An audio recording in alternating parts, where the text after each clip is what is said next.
RDC cultural का selection process क्या होता है, आज की वीडियो में आपको पूरी इन्फॉर्मेशन दूंगा। तो सबसे पहले आपको बता दूं कि आरडीसी में कल्चरल में 3 इवेंट्स होते हैं, जिसमें एक ग्रुप सॉन्ग होता है, दूसरा ग्रुप डांस और तीसरा बॉल्ड डांस होता है। सिलेक्शन प्रोसेस और कैंप्स के बारे में आपको जानकारी दे दूं तो सबसे पहले आपको बटालियन लेवल पर अपने डांस और सॉन्ग के थ्रू सिलेक्शन लिस्ट में आना है।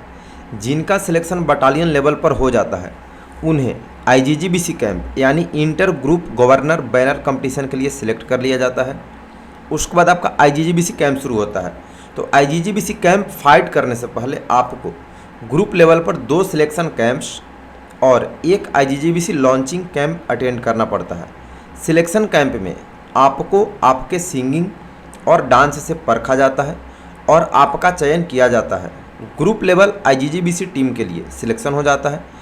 लॉन्चिंग कैंप में आपको आरडीसी के cultural event wise song, dance, बॉल्ड तैयारी चलती है और आपको कल्चरल किट प्रदान किया जाता है, जैसे ड्रेस और बाकी सारे मेकअप के सामान और प्रॉम्प्स। जो कल्चरल इवेंट्स के पीछे बैकग्राउंड में लगाया जाता है उसको प्रॉम्प्स बोलते हैं, वो सारा कुछ आपको दिया जाता है। ये सारे कैंप्स 10-10 दिन के होते हैं और बीच बीच में गैप भी दिया जाता है। आईजीजीबीसी कैंप, आईजीजीबीसी लॉन्चिंग कैंप के ख़त्म होते ही आपको इस कैंप से सीधे आईजीजीबीसी कैंप करने के लिए ले जाया जाता है। सारे कैंप्स 10 दिन के होते हैं। कैंप रूटीन के हिसाब से सभी इवेंट्स का कंपटीशन कराया जाता है। डायरेक्टरेट में जितने ग्रुप्स होते हैं उन सभी में से उन कैडेट्स का चयन होता है जो दूसरे कैडेट से बेहतर परफॉर्मेंस देते हैं, जो कि आगे जाकर प्री आरडी कैंप के लिए सिलेक्ट हो जाते हैं। अब सिलेक्शन के लिए कुछ महत्वपूर्ण बातें, किस बेसिस पे आरडीसी कल्चरल में सिलेक्ट किया जाता है। तो आपको हर तरीके का डांस आना चाहिए, जैसे Kathak, contemporary, free style, hip hop और बाकी दूसरे डांस भी आपको आने चाहिए।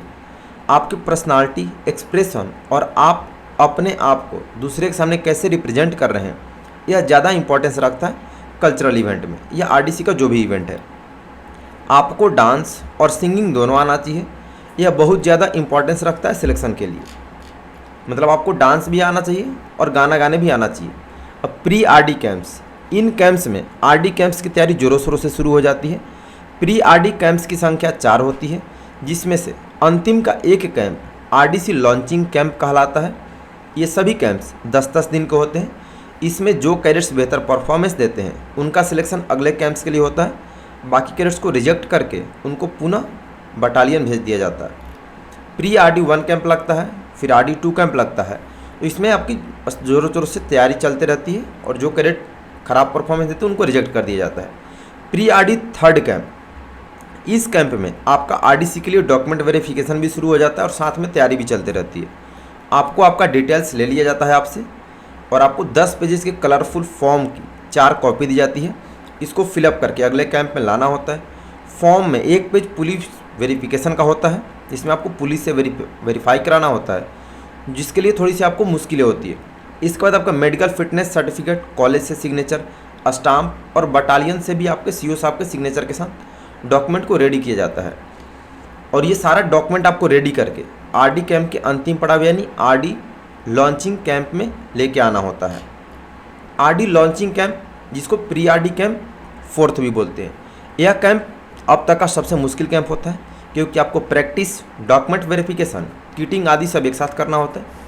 ये सब पूरा होने के बाद आपको आरडी लॉन्चिंग कैंप से ही डायरेक्ट आरडीसी दिल्ली के लिए भेज दिया जाता है। मतलब लॉन्चिंग कैंप के बाद आपको घर जाने का मौका नहीं मिलता है, डायरेक्ट आप वहाँ से दिल्ली के लिए जाते हैं। अब रिपब्लिक डे कैंप में कल्चरल का क्या क्या किस तरह से चलता है। आरडीसी दिल्ली आने के बाद आपको आपके डायरेक्टरेट के पोजीशन के अनुसार बैरक दे दिया जाता है। यानी लॉन्चिंग कैंप में डायरेक्टरेट का आपको नंबरिंग दे दिया जाता है कि कौन सा डायरेक्टरेट कितने नंबर पे परफॉर्म कर रहा है। उसके अनुसार आपको बैरक यानी आपका लिविंग रूम दे दिया जाता है। आपको अपने बैरक को वेल मेंटेन रखना होता है। शुरू के 7-8 दिनों तक कल्चरल और बेस्ट कैडेट्स का इवेंट वाइज कंपटीशन होता है। दिल्ली जाने के 2 दिन बाद ग्रुप डांस कंपटीशन होता है, फिर उसके 2 दिन बाद ग्रुप सॉन्ग का कंपटीशन होता है और फिर बॉल्ड डांस का। फिर कुछ दिनों बाद पता चलता है कि कौन कौन से डायरेक्टरेट का कल्चरल इवेंट्स सिलेक्ट हुआ है और उसके बाद जो भी वीआईपी आते हैं उनके स्वागत में परफॉर्मेंस देना होता है। इसके बाद 2 दिन के अंदर सभी लोग अपने अपने डायरेक्टरेट में वापस चले जाते हैं। फिर आगे का कार्रवाई जैसे होता है आरडीसी ड्रिल वगैरह का उसमें बता दिया हूँ, सेम उसी तरह से प्रोसेस होता है। फिर डायरेक्टरेट में आपका थोड़ा फंक्शन होता है, गवर्नर के हाउस जाते, वहाँ पे थोड़ा सा फंक्शन चलता, फिर अपने अपने बटालियन और घर चले जाते। तो ये था आरडीसी कल्चरल का पूरा प्रोसेस। तो वीडियो को लाइक कर देंगे, जो भी डाउट है कमेंट कर देंगे और अपने दोस्तों को भी शेयर कर देंगे। बाकी शाम में 7 बजे लाइव क्लास आपकी जब शुरू होगी, रेगुलर लाइव क्लास कीजिएगा। व्हाट्सएप ग्रुप का लिंक डिस्क्रिप्शन में है, वहाँ से ग्रुप ज्वाइन कर लेंगे और तेजस एनसीसी आर्मी ऐप डाउनलोड करके रिटन एग्जाम की तैयारी करते रहेंगे। तो अभी के लिए इतना ही, और बाकी कैडेट्स को भी ऐप डाउनलोड करके पढ़ने के लिए बता देंगे। सभी को बेस्ट ऑफ लक। धन्यवाद। जय हिंद।